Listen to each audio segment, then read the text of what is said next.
بسم اللہ الرحمن الرحیم۔ اللہ تعالیٰ کے ایک ایسے برگزیدہ نبی جنہیں زندہ ہی سمندر میں پھینک دیا گیا اور انہیں ایک بڑی دیوہیکل مچھلی نے زندہ ہی نگل لیا۔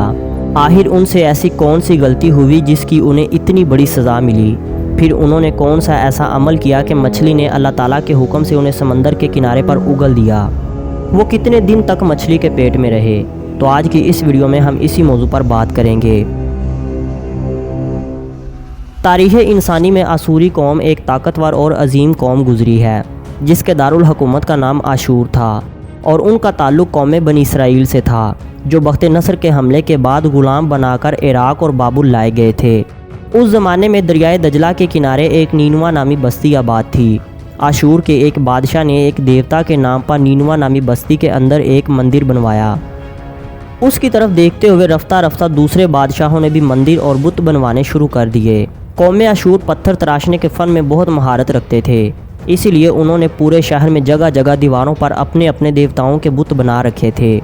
آشودر دیوتا ان کا سب سے بڑا دیوتا تھا۔ وہ لوگ بت پرستی میں بہت بری طرح ڈوب چکے تھے، یہاں تک کہ ان لوگوں نے اپنے بادشاہوں کو بھی خدا کا درجہ دینا شروع کر دیا۔ روایات کے مطابق اس وقت نینوا نامی بستی کی کل آبادی 1,20,000 کے قریب تھی۔ بت پرستی کی وجہ سے اللہ تعالیٰ نے اپنے ایک نیک بندے یونس کو ان کی طرف نبی مبعوث فرمایا۔ یونس علیہ السلام کے والد کا نام متا تھا۔ آشوری قوم کا تعلق قوم بنی اسرائیل سے تھا، اس لیے یاد رہے کہ سب سے زیادہ نبی قوم بنی اسرائیل کی طرف بھیجے گئے تھے۔ یہ قوم اتنی نافرمان تھی کہ یہ انبیاء اکرام کا قتل کر دیتے تھے۔ جب اللہ تعالیٰ نے یونس علیہ السلام کو نبوت عطا فرمائی تو اس وقت آپ کی عمر 28 سال تھی۔ اللہ تعالیٰ نے آپ کو نینوا نامی بستی کی طرف روانہ کیا۔ آپ نے بستی والوں کو ایک اللہ کی عبادت کی دعوت دی تو انہوں نے آپ کی کسی بات پر کوئی کان نہ دھرا، یہاں تک کہ آپ کے جانی دشمن بن گئے۔ آپ علیہ السلام کو تکلیفیں پہنچانے لگے اور اسی طرح اپنے گناہوں میں مصروف رہے۔ اتنی تکلیفوں کے باوجود بھی یونس علیہ السلام ان سب کو ایک اللہ کی عبادت کی دعوت دیتے رہے اور شرک جیسے کبیرہ گناہ سے روکتے رہے۔ کئی سالوں تک یونس علیہ السلام نے دعوت و تبلیغ کا کام جاری رکھا، لیکن انہوں نے ایک نہ سنی، الٹا اور زیادہ گناہ اور برائیاں کرتے۔ آخرکار یونس علیہ السلام اپنی قوم کی نافرمانیوں سے دل برداشتہ ہو گئے۔ یونس علیہ السلام ان کی نافرمانیوں کی وجہ سے ان سے سخت ناراض ہو گئے اور ان کے لیے اللہ تعالیٰ سے عذاب الہی کی بد دعا کرنے لگے۔ اللہ تعالیٰ نے یونس علیہ السلام کو وحی کے ذریعے آگاہ کیا کہ اپنی قوم سے کہہ دیں کہ 3 دن کے اندر اندر ان پر عذاب الہی نازل ہونے والا ہے۔ یونس علیہ السلام نے اپنی قوم کو واضح طور پر اللہ کا پیغام سنا دیا کہ اگر تم لوگوں نے 3 دن کے اندر اندر بت پرستی نہ چھوڑی اور ایک اللہ پر ایمان نہ لائے تو تم پر اللہ کا عذاب نازل ہوگا جس سے تم سب لوگ ہلاک ہو جاؤ گے۔ انہوں نے آپ کی اس بات کا بھی مذاق اڑایا اور کہنے لگے کہ ہم تمہارے رب کی طرف سے نازل ہونے والے عذاب کے منتظر رہیں گے۔ جب یونس علیہ السلام وہاں سے چلے گئے تو وہ لوگ حیرت میں پڑ گئے۔ انہوں نے آپس میں مشورہ کیا کہ ہم نے یونس علیہ السلام کو کبھی بھی جھوٹ بولتے نہیں دیکھا ہے، لہٰذا ان کی اس بات کو اس طرح نظر انداز نہیں کرنا چاہیے۔ ابھی وہ آپس میں مشورہ کر ہی رہے تھے کہ ان میں سے ایک شخص بولا کہ آج رات دیکھ لیتے ہیں کہ یونس اپنے گھر میں ہیں یا کہیں دور چلے گئے ہیں۔ اگر تو وہ بستی میں موجود ہیں تو اس کا مطلب کہ صبح عذاب نازل نہیں ہوگا، لیکن اگر وہ بستی چھوڑ کر کہیں چلے گئے تو اس کا مطلب کہ 3 دن کے اندر اندر ہمارے اوپر عذاب نازل ہو جائے گا۔ انہوں نے دیکھا کہ یونس علیہ السلام رات کو بستی چھوڑ کر کہیں جا چکے تھے، لہٰذا ان کا شک یقین میں بدل رہا تھا، لیکن پھر بھی انہوں نے کہا کہ صبح ہونے تک کا انتظار کر لیتے ہیں۔ جب صبح ہوئی تو سیاہ بادل دھوئیں کی صورت میں آ کر ان کے سروں پر منڈلانے لگے۔ جب وہ بادل اور سیاہ اور ان کے سروں کے قریب ہوئے تو وہ لوگ سمجھ گئے کہ اب وہ ہلاک ہونے والے ہیں۔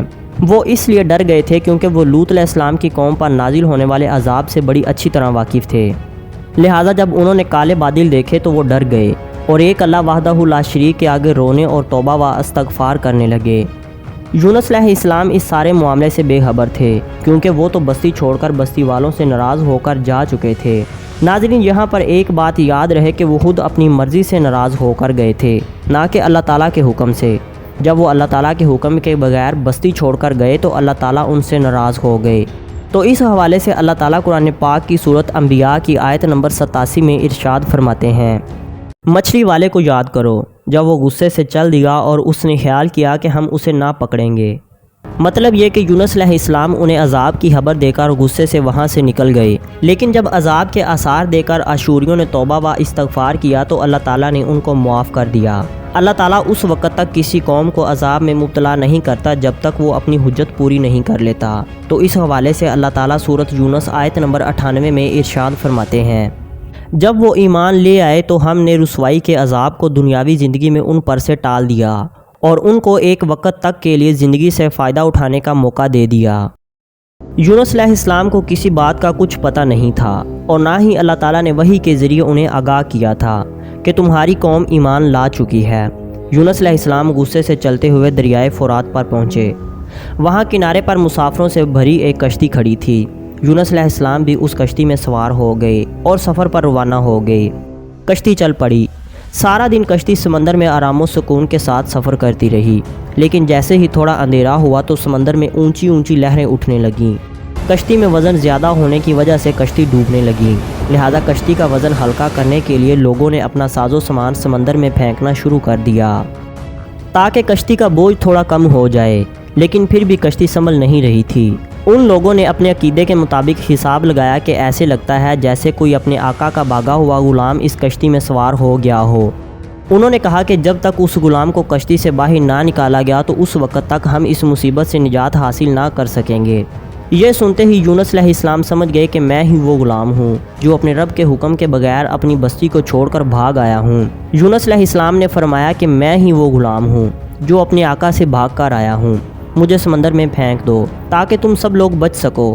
لیکن وہ لوگ آپ علیہ السلام کو بڑی اچھی طرح جانتے تھے، انہوں نے آپ کو کبھی بھی جھوٹ بولتے یا کسی کو دھوکہ دیتے نہیں دیکھا تھا، لہٰذا انہوں نے آپ کو کشتی سے نہ پھینکا اور یہ فیصلہ کیا کہ ہم لوگ کوڑا ڈالتے ہیں، یعنی پرچیاں ڈالتے ہیں، جس کا نام ان میں سے نکل آیا تو ہم اسے اٹھا کر سمندر میں پھینک دیں گے۔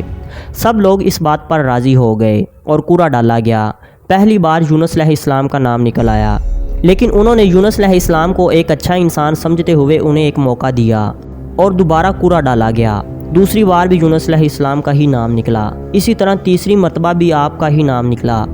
اب کی بار انہوں نے مجبور ہو کر یونس علیہ السلام کو پکڑ کر سمندر میں پھینک دیا۔ جیسے ہی وہ سمندر میں ڈوبنے لگے تو ایک بڑی سی وہیل مچھلی آئی اور اس نے یونس علیہ السلام کو نگل لیا، کیونکہ اللہ تعالیٰ نے مچھلی کو حکم دیا تھا کہ یونس علیہ السلام کو کھانا نہیں بلکہ سلامتی کے ساتھ پیٹ میں نگل لینا۔ یونس علیہ السلام نے جب مچھلی کے پیٹ میں بھی خود کو زندہ پایا تو وہ اللہ کی رحمت کے سامنے بہت شرمندہ ہوئے۔ اب ان پر 3 اندھیرے چھا چکے تھے، پہلا رات کا اندھیرا، دوسرا سمندر کی گہرائی کا اور تیسرا اندھیرا مچھلی کے پیٹ کا۔ یونس علیہ السلام کو پتہ تھا کہ انہوں نے بہت بڑی غلطی کی ہے جو اللہ کی اجازت کے بغیر ہی بستی سے نکل آئے ہیں، لہٰذا وہ مچھلی کے پیٹ میں اللہ تعالیٰ کو پکارنے لگے، تیرے سوا کوئی معبود برحق نہیں، تو پاک ہے، بے شک میں ہی ظالموں میں سے ہوں۔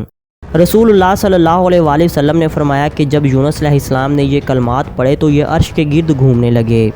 روایات میں آتا ہے کہ اگر یونس علیہ السلام اللہ تعالیٰ سے معافی نہ مانگتے اور اپنے کیے پر شرمندہ نہ ہوتے تو وہ قیامت تک ہی مچھلی کے پیٹ میں رہتے۔ اللہ تعالیٰ نے یونس علیہ السلام کو معاف کر دیا اور مچھلی کو حکم دیا کہ بغیر کسی نقصان پہنچائے یونس کو دریا کے کنارے پر اگل دے۔ یونس علیہ السلام کو مچھلی کے پیٹ میں پھنسے 40 روز گزر چکے تھے۔ 40 روز کے بعد اللہ تعالیٰ نے آپ کی دعا قبول کر لی اور مچھلی نے آپ کو دریا کے کنارے پر اگل دیا اور اس آزمائش سے آپ کو نجات بخش دی۔ جب مچھلی نے آپ کو اپنے پیٹ سے باہر نکالا تو آپ بہت کمزور ہو چکے تھے، آپ کی جلد بھی بہت نازک اور کمزور ہو چکی تھی، لہٰذا اللہ تعالیٰ نے آپ کے ارد گرد ایک بیل دار درخت پیدا کیا تاکہ آپ موسمی حالات مثلاً دھوپ وغیرہ سے بچ سکیں۔